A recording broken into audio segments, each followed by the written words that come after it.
derecha liberal.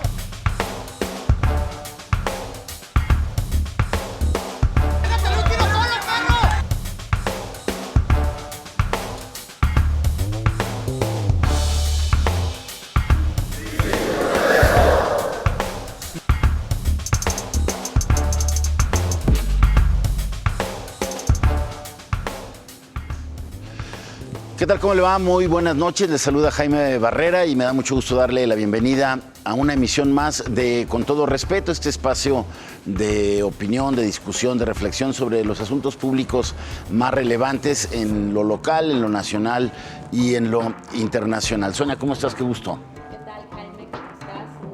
Saludarte. Así es, estamos listos, una semana de mucha información, así que también una agenda importante para revisar en esta jornada. Diego Petersen, buenas noches. Sonia, muy buenas noches. Jaime, buenas noches a todas, a todos. Y sí, efectivamente, pues ya cada semana decimos que hay mucha información, lo que pasa es que no acaba esto y además, pues conforme se van acabando los periodos sexenales también, como que las burradas empiezan a ser más... Siempre creemos que pasó lo más grande, ¿no? Lo más grande, no. Siempre hay una burrada más por venir, Sonia. Claro, nunca los desestimes. Oigan, no dejan de sorprendernos. Por supuesto. Nunca acaban las sorpresas. Y bueno, ahora vamos a empezar con la nota internacional, las elecciones en España, donde el Partido Socialista Obrero Español pues pierde muchas de las ciudades más importantes de España, una dura elección de los electores al gobierno de Pedro Sánchez, ¿no? Más que a los gobiernos locales, un poco esa es la lectura, un poco el hartazgo a las decisiones y medidas del gobernante español que lo castigan con el voto del domingo, ¿no? Sí, creo que el gran en ganador general, del Partido Popular. Claro que en general en Europa creo que los partidos conservadores han logrado ganar ante la inseguridad que sienten los habitantes de algunos países y España no ha sido la excepción. Temas como la economía, como la migración, como el tema del empleo, creo que le pegan mucho a los partidos de izquierda y en España creo que en las elecciones vimos eso. Las regiones autonómicas que son de alguna manera o autónomas que son de alguna manera las que toman las decisiones importantes en materia de servicios directos a la población, van a ser controladas en su mayoría de 12-7, ¿no? Creo. Sí, el Partido Popular. Se las queda a la derecha. Y bueno, esto lleva también a Pedro Sánchez, lo obliga a adelantar las elecciones, seguramente a reagruparse con los otros partidos de izquierda y a tratar de rescatar lo que sea, ¿no? Es interesante la lectura de la elección, porque bueno, no hubo en las 12 comunidades autonómicas elección, pero en las que hubo, perdió el PSOE.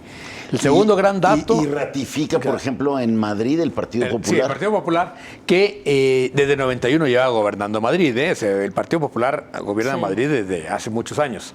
Había perdido la mayoría absoluta en la alcaldía y la recupera. La otra cosa interesante es que desaparecen tanto Podemos como Ciudadanos. Estos dos partidos emergentes prácticamente desaparecen. Con los que se alía Pedro Sánchez para gobernar mucho. Claro. Aliado con Podemos y Ciudadanos estaba aliado con el PP. El PP prácticamente vuelve a subsumir a Ciudadanos y el PSOE a Podemos. Y Vox, el partido de extrema derecha, ese crece y se convierte en la tercera fuerza. Y la otra es que yo creo que esta idea de adelantar las elecciones es una forma por un lado, de reconocer el resultado, pero también de manejar, acortar el periodo de incertidumbre, ¿no? Es decir, como se iba a poner muy complicado la gobernabilidad, adelante elecciones, lo cual no quiere decir que necesariamente el PSOE vaya a perder las elecciones, ¿eh? Es decir, el resultado no es necesariamente el mismo en elecciones federales que en estatales, pero sí necesitaba tomar de alguna manera control político de la situación, que se hable de las elecciones y no se hable de la derrota. Sin duda. Sin duda. Y digo, eso se está empezando a leer cómo, vamos, se vio lo de España como un referéndum contra el gobierno de Pedro Sánchez. Que suele suceder, y ¿no? algunos dicen, aguas que puede pasar acá en Colombia, puede pasar en México, algo Bueno, Margarita parecido. Zavala estaba encantada, como si hubiera ganado ella. ¿Verdad? No, yo no creo que tenga que ver, porque los tumbos que ha dado el tema de la ideología en los procesos electorales creo que ya desbaratan cualquier pronóstico, ¿no? Y lo acabamos de ver, por ejemplo, con el caso de Lula en Brasil, ¿no? Que incluso a pesar del proceso penal que enfrentó y del escándalo de la corrupción en torno a Odebrecht, regresa. Yo más bien creo que es eso, que se convierten en procesos de evaluación de los gobiernos en turno. Al presidente de España le tocó enfrentar la pandemia, las decisiones complicadas, el tema de los confinamientos mucho más severos en algunas regiones de España que de lo que vivimos, por ejemplo, en América Latina y más en México, con la ligereza, ¿no? Entonces, sí creo que gran parte de estas decisiones son las que llevan a evaluar a un presidente. Y la inflación, ¿eh? No descarten el Sí, tema la de la parte inflación, que económica, está por pegando supuesto. durísimo electoralmente en toda Europa. Europa sí castiga muy fuerte la inflación. Y después de la guerra, la inflación allá quedó satanizada en serio. La buena noticia es que hay instituciones democráticas fuertes, ¿no? Donde hay una alternancia y la democracia es la que persiste. Gane la derecha, pierda, bueno, en este caso pierda la izquierda y gane la derecha. Sí, hay como un valor que se ratifica, que es la democracia en España, que eso ojalá nos siga perdurando aquí, ¿no? No, bueno, esa es la parte que yo decía, mira qué fácil, ¿verdad? Así. Sale el presidente y reconoce que perdió y tan, ¿no? A ver, Claro. yo creo que eso es lo valioso. Sí. Pero no siempre, Claro. no siempre, ¿eh? Bueno, pues ojalá eso lo veamos también aquí pronto. Ya estamos en la antesala de las elecciones y cada vez se pone pues más caliente esto. Lo que sigue escalando es el pleito casado que trae desde enero el presidente contra la Corte. Veamos este tuit, que es como otro episodio, cómo está escalando este conflicto entre el Ejecutivo y el Poder Judicial. Ahora, como vemos ahí en el tuit de Jaime Guerrero, el presidente denuncia que desde la Suprema Corte se gesta en los hechos un golpe de Estado técnico contra él, porque señala que con sus fallos buscan neutralizar al Ejecutivo y con ello buscan cancelar un poder y van contra el avance de las obras prioritarias y clasificadas de seguridad nacional como el Tren Maya. Pues grave, ¿no? Esta lectura. Híjole. Que sigue polarizando a la población en contra de la Corte. Sí, a ver, primero, hablar de golpe de Estado me parece peligrosísimo. O sea, me parece que esa palabra que debe estar prohibido en el diccionario de los políticos. Porque, digamos, si generan, o sea, lo que significa un golpe de Estado, no podemos, digamos, quitar el significado tan fuerte que tiene esa palabra.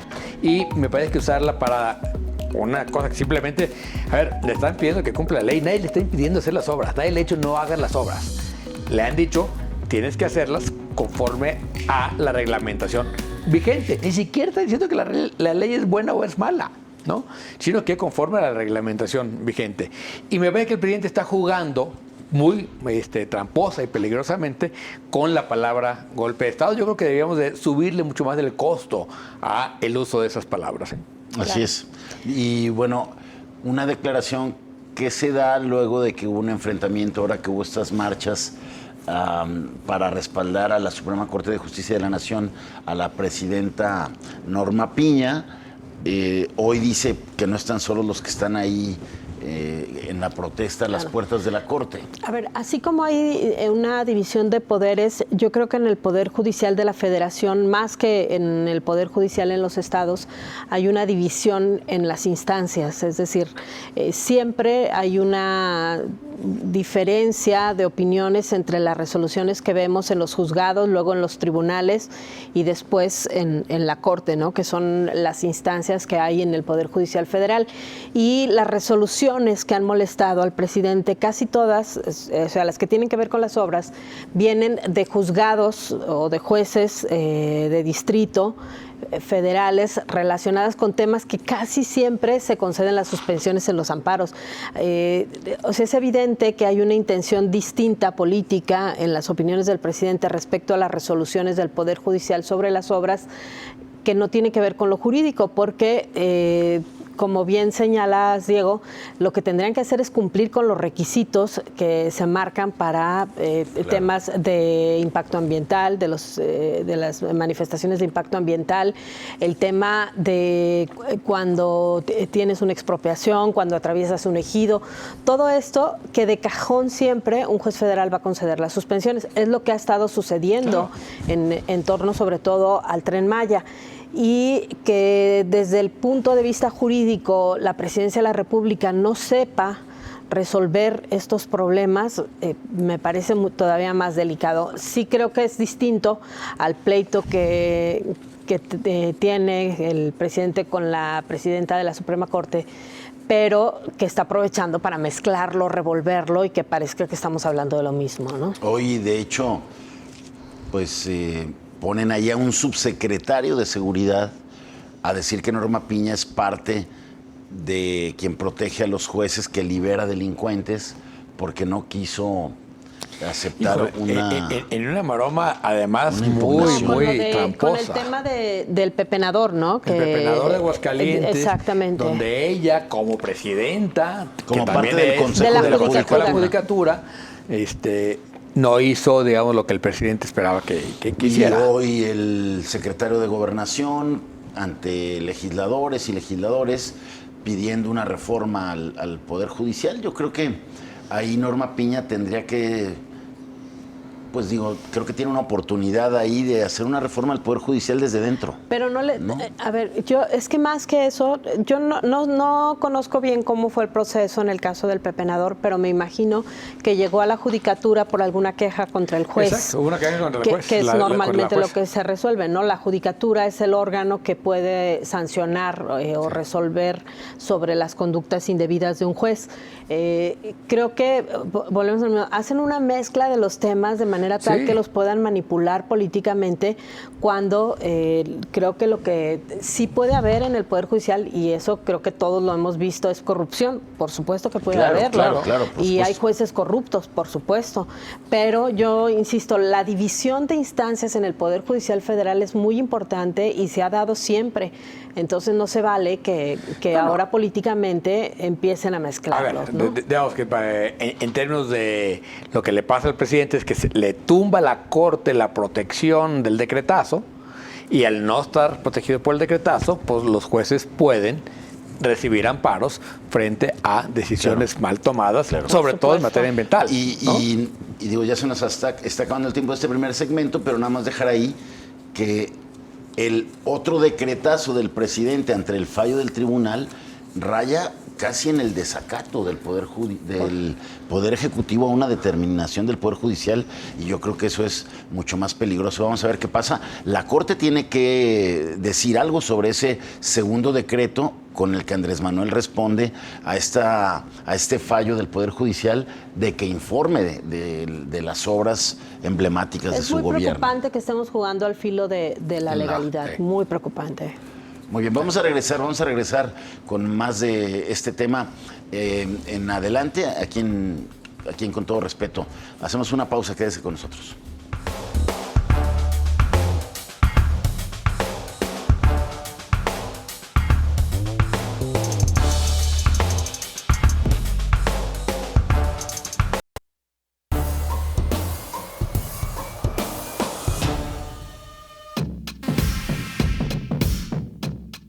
Y nadie parará al Tren Maya. Continúa su construcción, advierte el presidente Andrés Manuel López Obrador, quien señala que a pesar de los amparos y resoluciones judiciales, esta obra terminará y comenzará a operar hacia el final de su administración.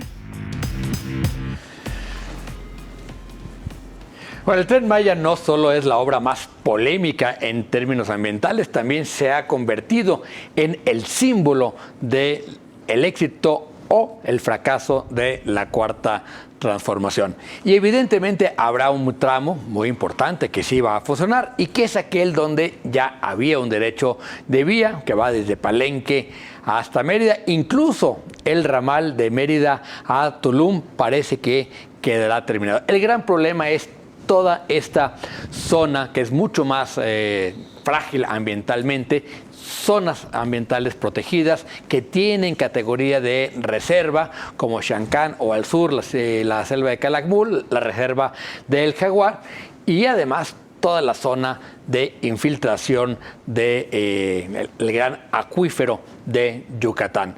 En fin, el Tren Maya está más allá de los amparos en un grave problema técnico y que parece que pues, esas partes no se van a terminar. ¿Cómo la ves, Sonia? Sí, es lo que comentábamos, ¿no? Se necesitaba un proyecto mucho más cuidado, muy bien delineado para que hubiera podido avanzar en las condiciones en las que quería el presidente. Tomar una decisión de cómo va a ser el trayecto, sin tomar en cuenta todo esto, tarde o temprano iba a llevar a este momento, ¿no? Que es el momento de las suspensiones, de los problemas legales para acreditar todo lo que cualquiera tendría que cubrir con la ejecución de una obra. Y por supuesto que en estas revisiones, yo insisto, cualquiera que promovía el amparo tenía altas posibilidades de que se estén considerando las suspensiones, y va a obligar, por supuesto, al gobierno federal a que pues se tengan que cumplir con todos los requisitos que se marcan para una obra de esta magnitud, en particular el tema ambiental, que es muy difícil de superar, y esto por supuesto que elevará muchísimo el costo de la obra, ¿no? Que es un problema que van a tener que enfrentar. Te das un problema de costo, pero lo que más le preocupa al presidente Jaime es el tiempo. El tiempo, a ver, el presidente quiere que, pues, por donde lo que tenga que pasar, él tiene que inaugurar la obra, ya dijo, a fines de este año, ¿no? Entonces... Pero va a inaugurar un tramo. Pues igual que inauguró el aeropuerto, igual que inauguró la como refinería Peña inauguró el Dos Bocas, ¿no? la línea 3, ¿no? Sí, a lo mejor las pruebas dinámicas. Las pruebas, cuando se inauguró la línea 3 en el gobierno de Peña Nieto, ¿no? Sí. Que pusieron la placa, Sí. de que se inauguraba... Inicio de las pruebas dinámicas. El inicio de las pruebas. Bueno, algo así puede pasar en el Tren Maya. A ver, yo creo que Andrés Manuel está muy preocupado, irritado, porque pues el decretazo que emitió para que esas obras fueran consideradas de seguridad nacional, del favor, para que no pudieran parar los amparos, para que pudiera hacer fast track todos estos estudios de impacto ambiental, que desde luego no se hicieron como se debían, es lo que lo tiene muy disgustado. Por eso está este tema de hasta dónde va a llegar Andrés Manuel López Obrador en este perfil autoritario que luego está mostrando, para salirse con la suya y acomodar lugar, y saltándose las reglas y la norma, termine su obra, ¿no? Que es emblemática. Es muy sencillo. Si tú como ciudadano dices, yo quiero hacer mi casa en un año, hombre, el ingeniero te va a decir, va, ¿sí? ¿Qué hay que hacer? Mira, nomás no hay que pedir permiso al ayuntamiento, Claro. No hay que tener contrato con los sindicatos, no hay que hacer ningún caso a la reglamentación de la colonia. Tú métele flujo, lana, y vamos decidiendo en el camino. Pero también, yo también creo que hay una parte, Diego, que se está usando políticamente para justamente en esta polarización, porque incluso con los amparos, los plazos que se marcan para el cumplimiento luego son muy tramposos, y lo vemos en un montón de suspensiones que están vigentes y que las autoridades siguen adelante. Bueno, nada más hay que ver Parque San Rafael aquí. Claro. Es lo mismo, hay una suspensión y no se ha respetado. ¿Por qué? Pues mientras no vengan a decirte que estás incumpliendo, que estás incurriendo en desacato, o alguien no vaya a un proceso de desacato, no va a pasar nada. Pero es que entonces, si tú pides permiso para meter a un pilote adentro de un cenote, te van a decir que no. Claro, por supuesto. ¿Sí? Entonces, ¿qué haces? Está haciendo el gobierno, está metiendo los pilotes, y luego dirá, pues ya el daño ya está hecho, ¿cómo restauramos el daño? ¿No? Es decir, claro. La verdad es que es una obra que nunca tuvo proyecto ejecutivo, ¿no? Que ese es el gran tema con los proyectos ejecutivos, y que es algo muy similar a cómo construye también se construye en Jalisco, ¿eh? No con esas dimensiones, porque no tenemos ninguna obra de esas dimensiones, pero si vemos cómo se hizo el periférico, no es muy distinto. primero se hizo y luego se averiguó. No, tenemos línea 3, lo que pasó, por ejemplo, cuando la tuneladora llegó a Revolución, ¿no? Que no habían hecho los estuduos sobre las características del suelo y se les rompió la... Y se les atascó la... No, ahí se fue cuando se rompió la aguja, la navaja, porque... Exactamente, porque te topaste con piedra. Sí, porque al pasar el lecho del río, acá estaba en el lodo y pasaron al otro lado, al lado de la piedra, ¿no? Sí, pero todo es parte de este afán de terminar la obra antes de que termine el sexenio, de demostrar que él lo que empieza lo termina, ¿no? Yo creo que por ahí también está esta necesidad que tuvo de, pues hablábamos la semana pasada de ello, de la ocupación temporal de las vías de la REA, ¿no? Claro, porque se ahorraba trazos, claro, y aprovechaba la vía que ya estaba. Pero para no discutir, primero te invado y luego discutimos, pero ya tomando la posesión de las vías, ¿no? Porque el derecho ya estaba acordado que sí se le iban a dar. Faltaba ver el cuánto. La manera de presionar a la red del cuánto fue quitárselo de facto. Que son pequeños tramos, pero que sí son tramos claves, que le ahorran mucho tiempo. Esos 120 kilómetros a lo mejor le ahorran un mes de obra fácil, ¿no? Bueno, se va a terminar con un costo, se va a terminar un buen tramo. ¿No? El triple de lo más que... o menos el triple de lo que costó, que, digamos, Peña Nieto lo hubiéramos crucificado por una cosa así, claro, ¿no? Es decir, aquí se duplicó la línea la línea 3, exactamente, fuera el doble, de 17 a 34 millones, más o menos, ¿no? Sí. Allá van en 2.6 por veces el costo, y esa parte parece no generar ninguna bronca, Sonia.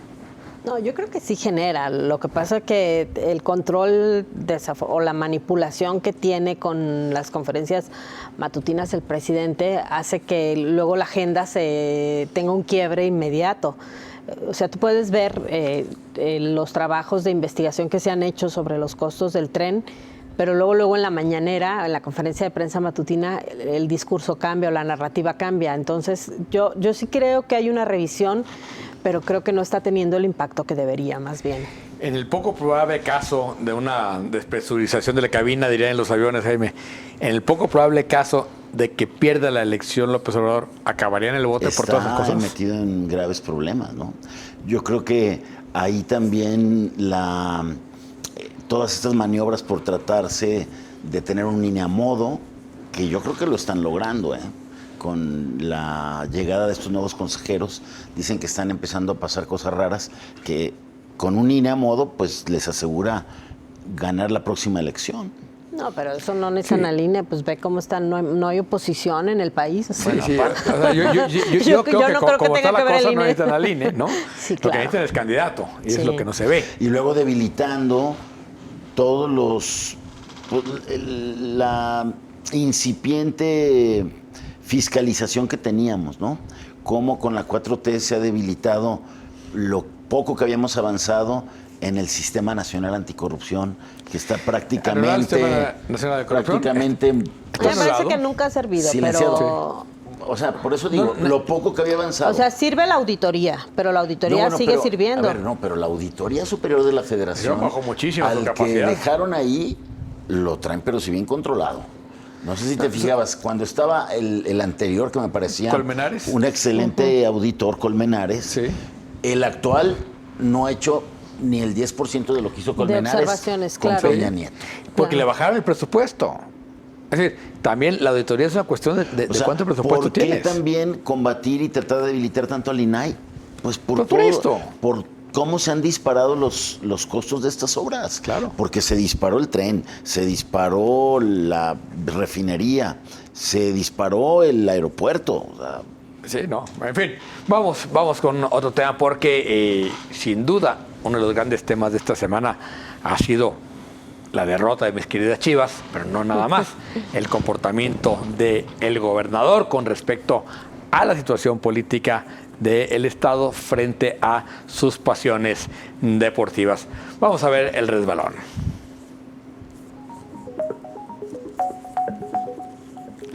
Pero un cartón de Cucho, ¿no? Que justamente habla de esas manifestaciones. Sí, ya también es cliente frecuente de este programa.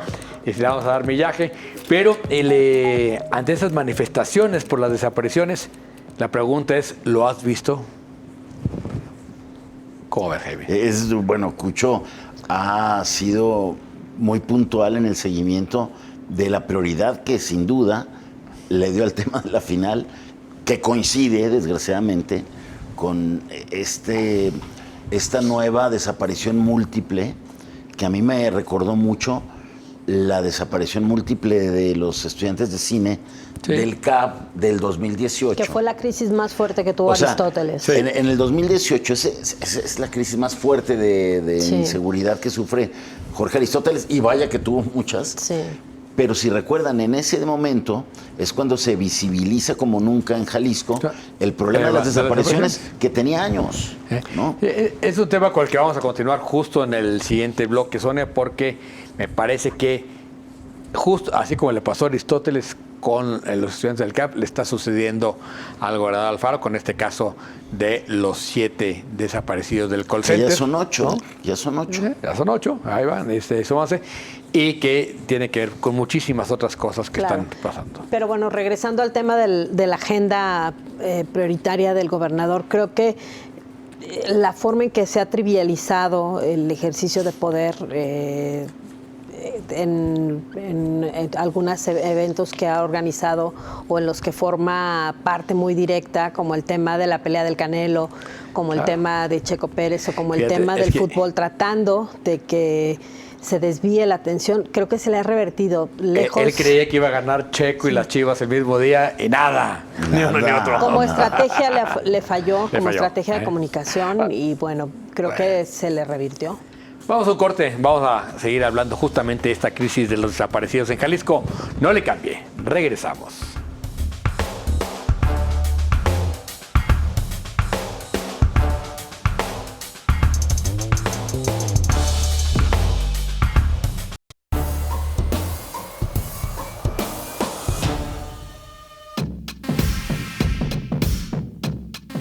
La crisis de desapariciones tiene un nuevo capítulo en esta administración. 7 jóvenes que trabajaban en un call center fueron desaparecidos. En 2 casos, hay evidencia que demuestra que se trata del crimen organizado, mientras que el gobernador Enrique Alfaro, ya después de la liguilla, se reunió con el fiscal para dejar entrever que el lugar donde ocurrieron los hechos se trata de un centro de operaciones. Gracias por continuar con nosotros aquí en Con Todo Respeto. Y bueno, continuamos con este tema con el que cerramos el segmento pasado, muy preocupante. Jalisco vuelve a entrar a una semana crítica, la pasada, en el tema de las desapariciones, sin duda el problema número 1 de inseguridad en Jalisco. La semana pasada empezó con una marcha a las afueras del Instituto Jalisciense de Ciencias Forenses por esta crisis que hay en la identificación y en la entrega de cuerpos, que tiene que ver también con muchas demandas de familias que tienen a sus seres humanos desaparecidos y que luego los encuentran en fosas clandestinas, como la que también de la que se han sacado más de 100 bolsas de restos humanos en Tlajomulco. Y la semana cierra con las manifestaciones de estas familias, de estos 8 jóvenes, 2 jovencitas y 6 jóvenes que desaparecieron y que tenían todos en común, que trabajaban en un supuesto call center, que ahora las investigaciones señalan que pues, la casa no estaba ni registrada como una empresa de call center y que pudiera ser parte de esta red de empresas fraudulentas que ya había estudiado el Departamento del Tesoro, Diego. Pero sin duda una crisis, esta desaparición múltiple que puede recordar aquella de los estudiantes, aquella familia de hermanos que sacan de San Andrés y que también aparecen muertos, ¿no? Que también fue una desaparición múltiple. Me parece que es la crisis más... Si hay un tema que es delicado en este sexenio por el abandono que ha hecho el gobierno del Estado, la Fiscalía en concreto, es el de los desaparecidos. Apostaron a que pasar al tema a más bien combatirlo mediáticamente y no combatirlo de manera frontal, no investigar. Nunca se ha investigado realmente qué pasa con los desaparecidos. No hay presupuesto para la Fiscalía de Desaparecidos para que hiciera esta gran investigación. Todo lo contrario, lo han mantenido muy de bajo perfil. Y ahora le revienta con este caso de 7 jóvenes, eran 5, los sumaron 2 más, hoy parece que suman otro más, 8 ya, que salen a la calle las familias en demanda de la búsqueda de sus familiares, que no habían hecho otra cosa que ir a trabajar, ¿no? Fueron a trabajar y al salir de su trabajo, y algunos desde su trabajo, ahí fueron capturados.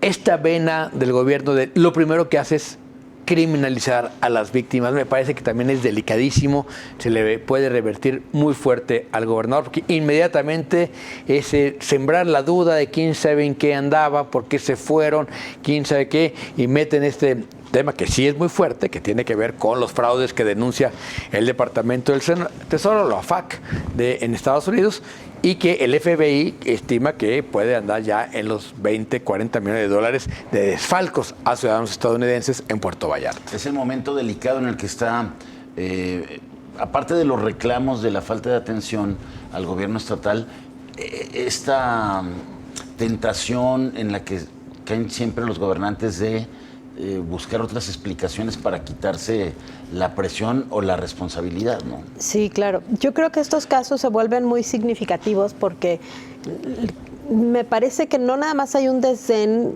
de la autoridad o un voltearse a la autoridad, sino incluso de la sociedad algunas veces, ¿no? Como si este tema de las desapariciones estuviera sucediendo en otro lugar y nos es ajeno. Cuando los casos son como estos, en donde estamos hablando de jóvenes que que estaban en un trabajo, creo que esto hace que impacte más, que es lo mismo que sucedió con el tema de los 3 estudiantes o los chicos de San Andrés o incluso con los hermanos Camarena de Ocotlán, ¿no? Me parece que son casos que se vuelven muy significativos, o la desaparición de Wendy, esta niña que venía de San Pancho a Guadalajara. Cuando la gente siente pues que no es un problema ajeno a quien no tiene nada que ver con la comisión de un delito. Esa es la primera parte que hace que estos casos sean muy impactantes. Luego está, pues justamente, el gobernador no había hablado de desapariciones. Es un tema que no está en su agenda. Y lo hace en un tuit súper desafortunado, en donde contribuye a esta narrativa de la criminalización, en donde le echa la bolita a la federación. Y además no aporta ningún elemento. No hay una investigación formal, y si hubiera una investigación formal no tendrían por qué darse a conocer las líneas de investigación, porque entonces lo que estás haciendo, si realmente era un centro de operaciones para cometer fraudes y ya alertaste a quienes cometían este delito que estás buscando por esa vía, yo creo que estás poniendo en riesgo a los chicos si se los llevaron. Me parece un manejo súper desafortunado, muy triste para las familias. Hoy la hermana de Arturo, que estuvo dando entrevistas, que estuvo contigo y en otros medios, decía esto, ¿no? Imagínate que tú eres una familia común y corriente como cualquiera, y de pronto te topas con una versión como esta de la autoridad cuando tú no habías tenido contacto nunca con la delincuencia organizada. Me parece muy irrespetuoso y muy triste para las familias. Yo le pregunté, ¿no?, a Cecilia cómo había llegado Arturo al call center y dice, bueno, pues como llegan todos. Un amigo de un amigo, ¿no? Una amiga de un amigo le dice, oye, pues ahí hay chamba, él ya había trabajado en otro call center, andaba buscando chamba, como cualquier joven de clase media, inglés, ¿no? Exacto. Hablaba inglés y dijo, pues de aquí soy, ¿no? Entonces, no hay, la manera en que da a conocerlo la Fiscalía, siempre dejando el dejo de quién sabe en qué andaban metidos. Esa parte me parece que no solo es desafortunada, es criminal. Cuando hay uno que apenas iba a ir a solicitar la chamba, además, uno de los que desaparecen. De ellos fue a solicitar la chamba, ni siquiera había trabajado ahí. Claro. ¿No? Y bueno, y volvemos al tema de qué ha pasado en Jalisco de estar como la entidad donde más se padecen las desapariciones. La narrativa oficial del gobierno estatal señala, bueno, hay más desaparecidos en Jalisco y más fosas clandestinas porque hay una búsqueda sistemática de ellas y un reporte de ellos. O sea, nosotros sí estamos trabajando en buscar y por eso estamos en primer lugar. Creo que es un discurso y un esfuerzo insuficiente. Pero no es el primer lugar, es el número. Lo que hace falta es, ¿no? Claro, es detener a los raptores. Jalisco tiene claro. ya muchos meses en el primer lugar nacional en desapariciones y esto tiene que ver con las denuncias, o sea, no es si buscas o no buscas, estas son las denuncias que se presentan. No me parece que tenga que ver, quizá lo de las fosas es lo que ellos dicen, ¿no? Que sí.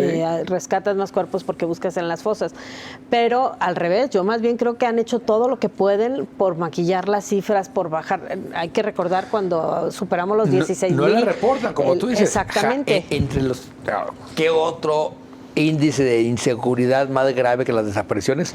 Nunca la reporta el gobernador. Bueno, este conteo que les lleva Víctor González Romero, ¿no? De las fichas de búsqueda que no coinciden con las cifras del CISOBID. Lo platicamos la semana pasada, lo apuntaba Diego, como en las cuentas de Víctor Manuel, el exrector de la Universidad de Guadalajara, que decíamos aquí la semana pasada, pues es buenísimo para sacar cuentas. Exacto, lleva matemáticas. En sus cuentas supera la cifra estatal y la cifra federal.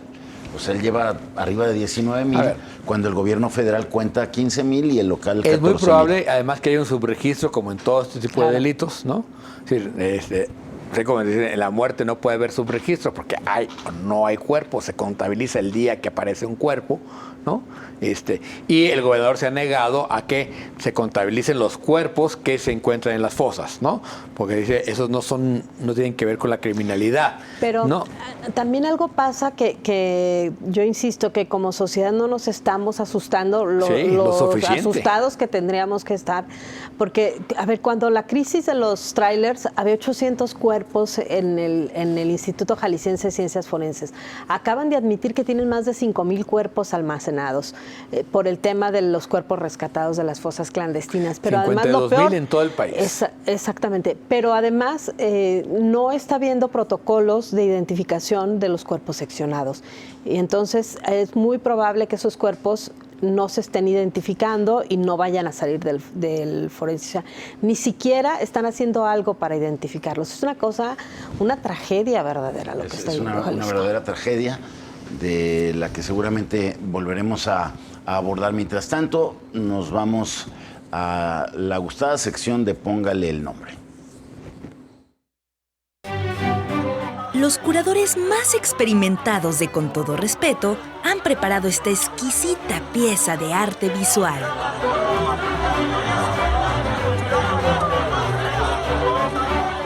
Usted, póngale el nombre.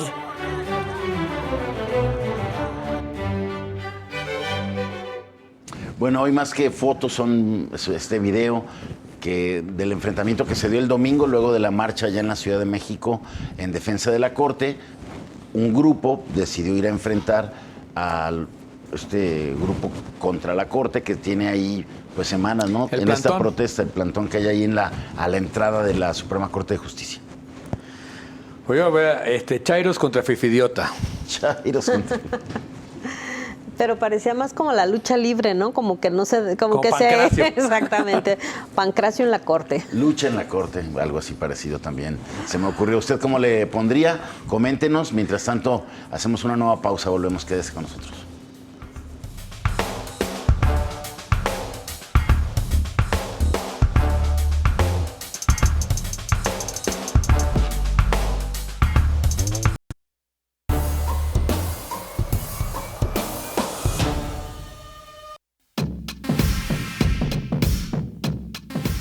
Este fin de semana se llevó a cabo una manifestación en favor de la Suprema Corte de Justicia de la Nación. El encontronazo con los opositores a las decisiones de la Corte se dio a las afueras del recinto que tenían tomado, lo que ocasionó empujones y el retiro del bloqueo con algo más que gritos. Inundaciones y sequía, la paradoja de Jalisco.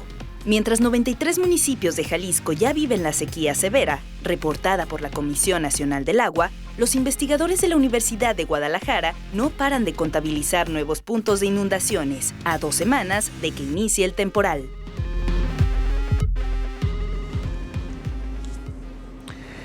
Bueno, pues regresamos y como estábamos comentando, esas manifestaciones a favor y en contra de la Corte. El plantón frente a la Corte, pagado descaradamente por el gobierno de Veracruz. Cuitláhuac García mandó esta manifestación, incluso de pésimo gusto, mandó unos ataúdes con una violencia simbólica. El presidente dice no hay violencia, no, hay una violencia simbólica espantosa. Y luego esta famosa manifestación del grupo Chalecos México, que no fue muy nutrida. El presidente dice 3,000, ellos dicen que bastantes más. Como decir, no fue muy nutrida, y un pequeño grupo de esa manifestación se va a liberar a la Corte del Plantón en un acto verdaderamente desafortunado, no solo por la violencia que significó, sino porque caen justamente en el juego que quiere el presidente, Sonia. Sí, muy desafortunado de las dos partes, desde lo que ha estado sucediendo, incitado por el presidente Andrés Manuel López Obrador contra la Corte, y lo que han hecho algunos militantes de Morena también en el tema de las agresiones contra la ministra presidente. Todo esto ha sido terrible. Creo que hasta ahora la Corte ha logrado mantenerse firme en su trabajo sin que esto altere las resoluciones y las revisiones que se han estado llevando a cabo. Y el tema de la manifestación, la verdad es que también me parece más politizada que realmente genuina en defensa de la Corte, en un país en donde pues casi nadie respeta al Poder Judicial, ni aún a la Corte. Entonces, sí, si no respetamos los semáforos, el Poder Judicial menos, ¿verdad? La verdad es que tiene que ver más con asuntos políticos que otra cosa. Y bueno, lo terrible es que un día alguna de estas manifestaciones pase a mayores por la irresponsabilidad de quienes las incitan, ¿no? A ver, yo creo que se puede aprovechar este momento de que la Corte está ahí en el ojo del huracán, porque parte de lo que dice el presidente tiene razón. El Poder Judicial, mucho de él, pues hay mucha corrupción en el Poder Judicial. Lo vemos en el Poder Judicial de los estados, en el de Jalisco, por ejemplo. Aunque sí creo que en la polarización lo que le molesta al presidente es la independencia que han mostrado las y los ministros de la Corte en votaciones claves.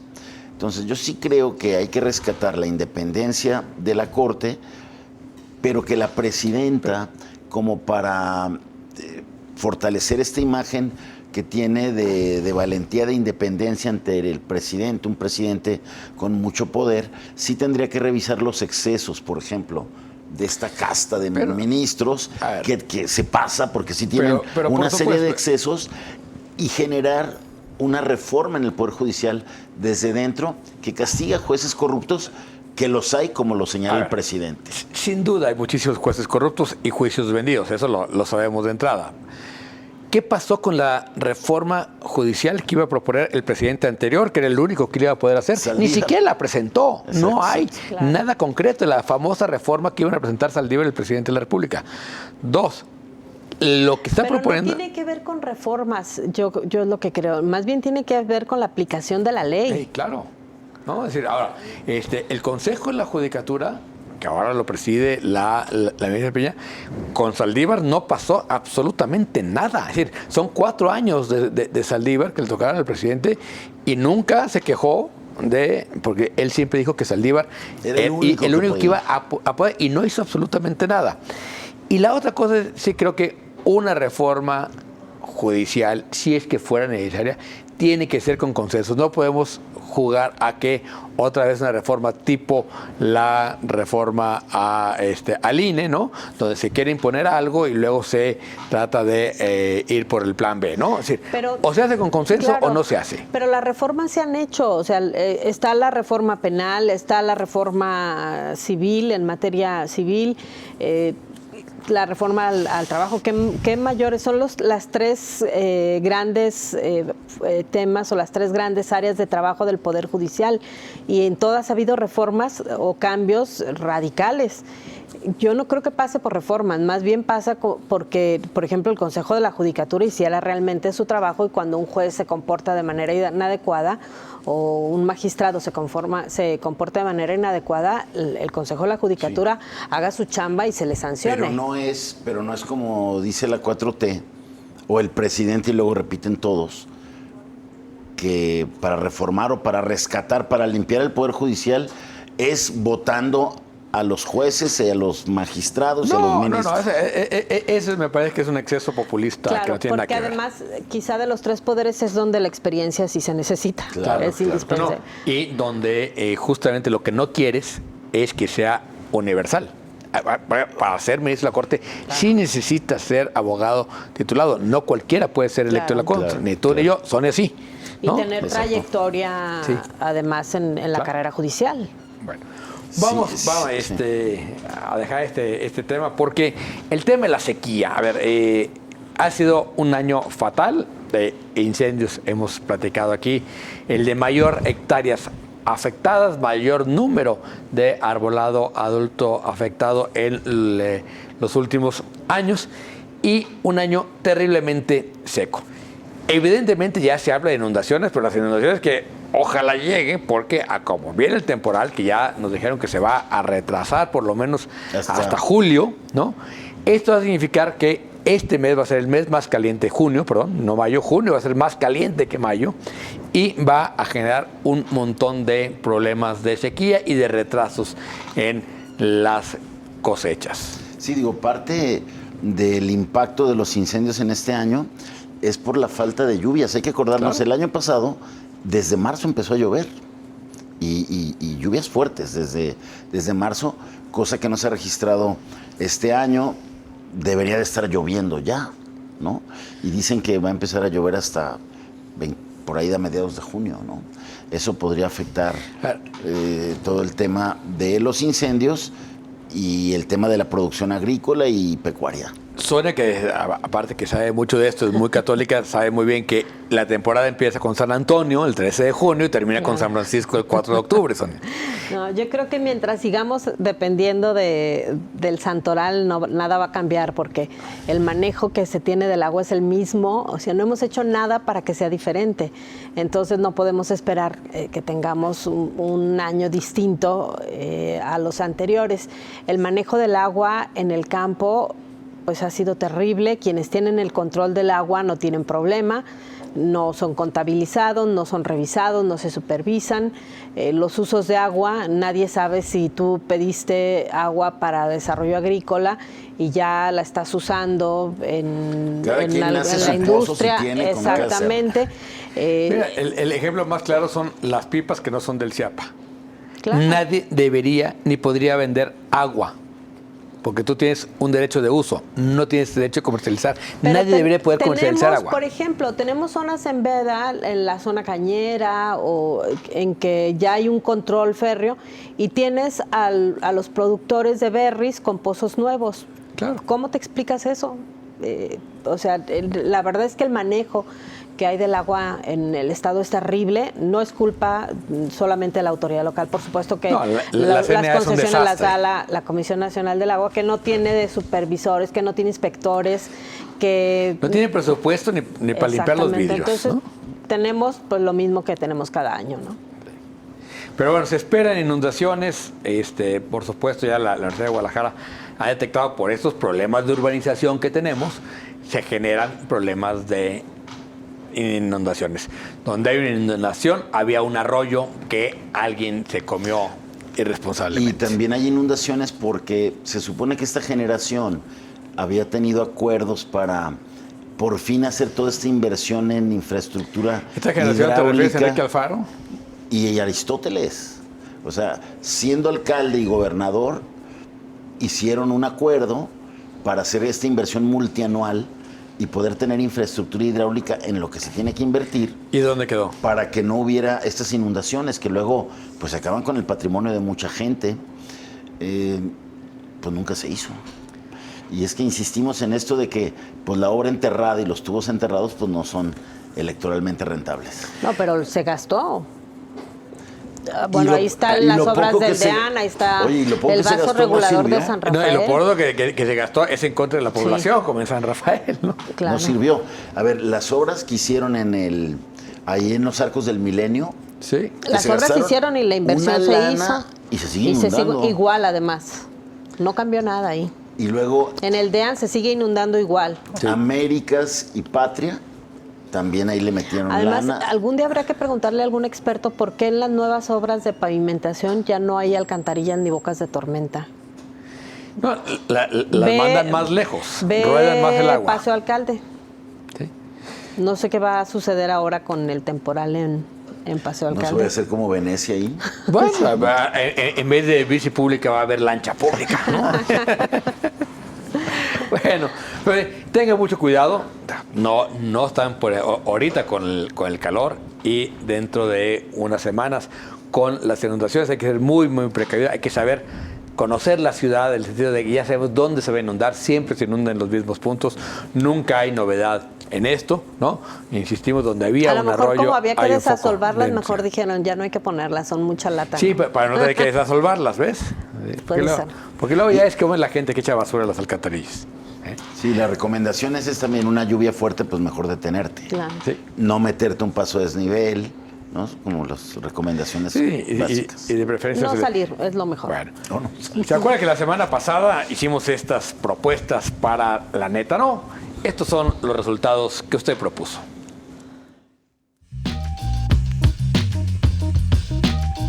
El premio La Neta No para lo más lamentable de la política y el servicio público de esta semana es para Cuitláhuac García, gobernador de Veracruz, por llevar la manifestación a la Suprema Corte de Justicia de la Nación con todo y los ataúdes. Diputadas locales, en su mayoría mujeres, por no cumplir lo que se esperaba de ellas en esta legislatura. ¡Enhorabuena! O sea, hubo doble premio. Un empate. Se dividieron. Se dividieron ahí las diputadas. Y Cuitláhuac, Adán Augusto López se quedó atrás, como se está quedando en todas las encuestas, Jaime. ¿Se está quedando atrás? Se está quedando aunque atrás. Dicen que perdiendo gana, dicen. No, ese ya ganó. Pero bueno. Así es la política.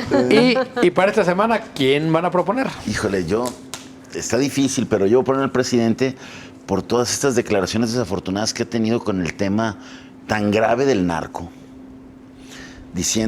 Hoy dice que está de acuerdo en lo que hicieron las madres buscadoras de pedirle clemencia a los grupos del crimen organizado, y que él está de acuerdo y que él también le va a pedir a los cárteles que se porten bien, y diciendo que cuando agarran a los siervos los tratan bien. No entiendo. Sí está fuerte. Sonia. Yo me voy a ir con el fiscal por el mal manejo que han tenido de la información en torno a la desaparición. Yo por el gobernador directamente, por esta pérdida de piso absoluto, con él anteponiendo una final de fútbol a un problema tan sensible como la desaparición de 7 jóvenes. Me parece que ha sido de las peores semanas del señor gobernador Enrique Alfaro. Oye, además estaba la manifestación en Casa Jalisco y él estaba tomándose la foto antes de ir al partido con su compadre de Nuevo León. Pues reñido. Esta semana está reñida. Sí. Ya sabe, vote por favor, porque alguno de los 3 tiene que ganar, por favor. Que no se empate.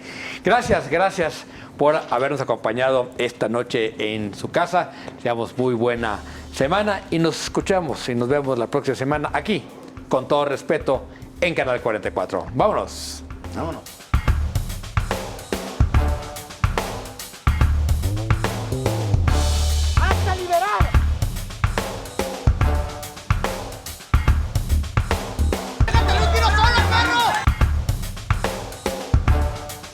We need strong borders,